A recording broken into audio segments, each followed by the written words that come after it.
चोरों को नौकरी दे दोगे और बोलोगे पहले जांच कर लेते हैं कि चोर है कि नहीं और उसके बाद हम इसको कैंसिल करेंगे? कहाँ का नियम है ये? सबके दिमाग में अभी एक ही बात चल रहा है कि जयपाल सिंह मुंडा स्टेडियम पे भीड़ कब जमा होगा और सरकार का क्या रुख रहेगा, क्या उनकी मांगे जो है वो पूरी हो पाएगी कि नहीं हो पाएगी। पूरी क्रोनोलॉजी को समझेंगे हम लोग आज कि कब भीड़ जमा होगा और कब मांगे पूरी होंगी और कब कौन कौन सी मांगे पूरी हो सकती है।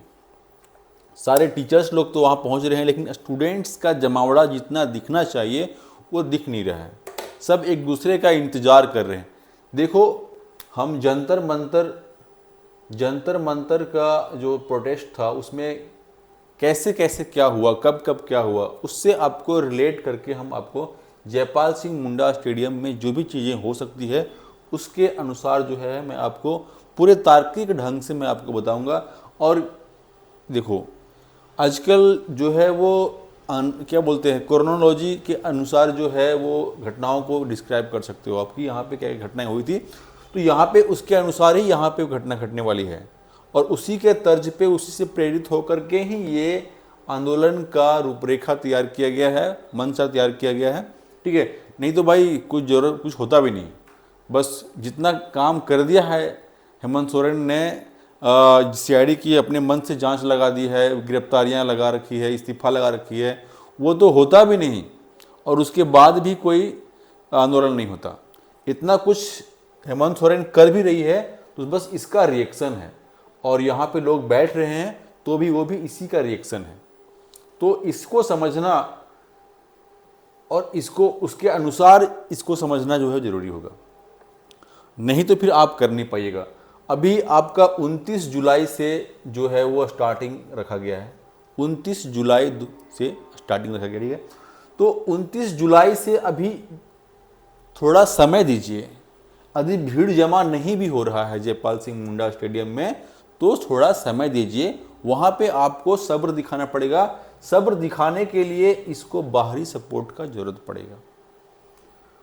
देखो, बाहरी सपोर्ट की जरूरत पड़ेगा अंदरूनी तरीके से, छिपे तरीके से, क्योंकि भाई यहाँ पे बने रहने के लिए खाना पीना टेंट वेंट व्यवस्था चाहिए, तो इसको अंदरूनी सपोर्ट चाहिए। यहाँ पे अंदरूनी सपोर्ट सिर्फ चाहिए, आपको चेहरा दिखाना नहीं पड़ेगा।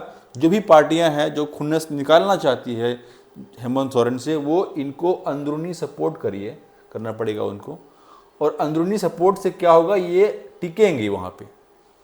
ये जब टिकेंगे 10 दिन 15 दिन को टिकना पड़ेगा पहले, जितना दिन टिकने के बाद आंदोलन शुरू होगा उतना ही स्ट्रांग होगा। जन जन के खून में पहले उसको भरना पड़ेगा। जितना दिन यहाँ पे लोग शांतिपूर्वक बैठे रहेंगे उतना ही लोगों तक के खून में ये आंदोलन जो है वो पहुँचेगा, जमेगा, नस नस में जमेगा पहले। और जब ये आंदोलन की भावना खून के अंदर नस नस में जमेगी, उसके बाद सरकार की सरकार कोई ना कोई गलती करेगा। सरकार को उकसाओ, सरकार को फिर उकसाना है कि वो हमारे लिए कोई ना कोई गलती, स्टूडेंट्स के साथ कोई ना कोई गलती करेगा। गलती तो उसके पास एक से एक है, वो एक से एक गलतियां हैं। अभी वो कोई गलती कर नहीं रही है, बल्कि भाई डरी हुई है, सहमी हुई है, सहज के चल रही है। सरकार अपने मन से एक्शन ले रही है, अपने मन से गिरफ्तारियां कर रही है, अपने मन से इस्तीफे दिला रही है, सहमी हुई है हेमंत सरकार। तो यहाँ पे अभी आपको कोई मौका दे ही नहीं रही है कि जनभावना जो है वो उग्र हो सके। जनभावनाओं को जब तक आहत नहीं पहुँचेगा तब तक भीड़ नहीं पहुँचेगी। जेएसएससी सीजीएल की जो कैंसिलेशन की बात हुई थी, वहाँ पे जनभावनाओं के साथ आहत हुई थी। जब इंटरनेट बंद किया गया था, ठीक है, तब जो है वो जनभावना के साथ ये पहुँचे थी। दिल में पूरा एक एक स्टूडेंट्स, एक एक लोग प्रभावित हुआ था उससे। तो उसके स्वरूप में, उसके रिएक्शन में उतना भीड़ पहुंचा था। लोगों के अंदर पूरा एक जोश छा गया था कि भाई हाँ, कुछ ना कुछ गड़बड़ियाँ हुई है, तभी इंटरनेट बंद कर दिया गया है। तो अभी वो चीज़ें आपके अंडर में नहीं हुई है, जेपीएससी के लोगों के अंदर में हुई है। जेपीएससी क्योंकि जेपीएससी का मामला से ही ये सुलझा है ना। ये मामला जो सुलझा है वो जेपीएससी से ही सुलझा हुआ है। तो जेपीएससी में लोग बहुत कम रहते हैं, जेपीएससी में स्टूडेंट्स जो है वो बहुत कम रहते हैं। उतना ज़्यादा जितना जैसे सीजन में रहता है जितना हो थे उतना वहाँ पे नहीं थे। तो इसमें जो है वो मैक्सिमम लोग क्या होते हैं, एजेड लोग होते हैं, 30-35 साल के 40 साल के लोग रहते हैं। तो उनमें उसके खून में उतनी उबाल नहीं होती है। लेकिन जेएसएससी सीजीएल में क्या है ना, इसमें क्या है ना भाई, 20 साल से लेकर के 30 साल के लौंडे ज़्यादा थे और इनके खून में जो है वो उबाल रहता है। तो इनके खून में जब तक उबाल नहीं आता है तब तक आपको कोई कॉल नहीं देना है। गलती हो जाएगा यदि अभी कोई कॉल दे दिया किसी डेट में कि हाँ इतने तारीख को हम लोग कोई कुछ करना है, कोई मार्च निकालना है, कोई ऐसी करनी है, तो ये चीज़ें अभी बिल्कुल नहीं करना है। पहले जनभावनाओं को नस नस में जो है वो पहले आंदोलन का जो रूप है उसको भरना पड़ेगा। उसके बाद कम से कम 15 दिन, 29 जुलाई चल रहा है अभी, ठीक है, इसको रणनीति की तरह, रणनीति के थ्रू जो है वो इसको पूरा गाइड करना पड़ेगा। 29 जुलाई चल रहा है, कम से कम जो है वो 14 तारीख तक, 13 तारीख तक, 13 अगस्त तक पहले इसको चलने दो। सावन का महीना है, बोल बम का महीना है, इसमें क्या है और उबाल आएगा, इसमें क्या है अभी और उबाल आएगा। लोगों को आहत होने दो, लोगों की मतलब लोगों में जो है वो भगवान के प्रति जो है वो एक आहत होने दो। उसके बाद 15 दिन के बाद, 15 दिन, मिनिमम 15 दिन के बाद जो है वो एक कॉल दो, है ना। मिनिमम 15 दिन के बाद जब पूरे मीडिया में, पूरे चीज़ों में पहले छाने दो इस खबरों को, और 15 दिनों के बाद जो है वो एक कॉल दी जानी चाहिए, कम से कम 14-15 अगस्त के आसपास। तब तक क्या होगा ना, सबके जेहन में जो है वो भर चुका होगा, सबके जेहन में जो है वो भर चुका होगा आंदोलन की बात, आंदोलन की रूपरेखा, क्या सरकार कर रही है, क्यों नहीं कर रही है। यदि सरकार चाहती है इससे बचने के लिए तो 15 जुलाई, 15 अगस्त से पहले कोई ठोस एक्शन, देखो जेएसएससी सीजीएल कैंसिलेशन से नीचे कोई ठोस एक्शन हो ही नहीं सकता। बता देता हूँ भाई सरकार को, जेएसएससी सीजीएल की कैंसिलेशन से नीचे अभी जेएसएससी सीजीएल वाले जो छात्र हैं ना, उनकी खून में अभी थोड़ी सी सुस्ताया हुआ है, वो जगेंगे, वो भी वो 10-15 दिन के अंदर अंदर वो पूरी जग जाएंगे। और जगने के बाद जब ये रूप लेगा वापस से, जो पिछली बार लिया था, पिछली साल लिया था, वो रूप जब यहाँ पे जयपाल सिंह मुंडा स्टेडियम में वो भीड़ जमा हो जाएगी ना, फिर सरकार संभाल नहीं पाएगी। जो डिमांड कहेगा स्टूडेंट्स वो मानना पड़ेगा उस टाइम पे, जो डिमांड्स बोलेगी छात्र, वो छात्र को, स्टूडेंट्स की डिमांड को मानना पड़ेगा। अरे मोदी सरकार, अमित शाह इतना बड़ा रंगबाज आदमी, इतना बड़ा डॉन आदमी जो है वो उसको झुकना पड़ा। अमित शाह को देख रहे हो, अभी अमित शाह को देख रहे हो, डर से पार्लियामेंट नहीं जा रहा है वो, क्योंकि कोई भी सवाल पूछ देगा तो उसके पास जवाब नहीं है उसका। तो वो आदमी जो है वो डर से घर में घुस गया है, बिल में घुस गया है। तो फिर ये लोग कौन सी गली के घुसे हैं, कोई भी नहीं है। उससे 100 गुना पावरफुल आदमी है अमित शाह। इन लोगों, झारखंड में जितने भी लोग हैं, हेमंत सोरेन हो चाहे कोई भी हो, उससे 100 गुना, 100 टाइम्स जो है वो पावरफुल है अमित शाह और मोदी सर और नरेंद्र मोदी। उनको झुका दिया ये लोग।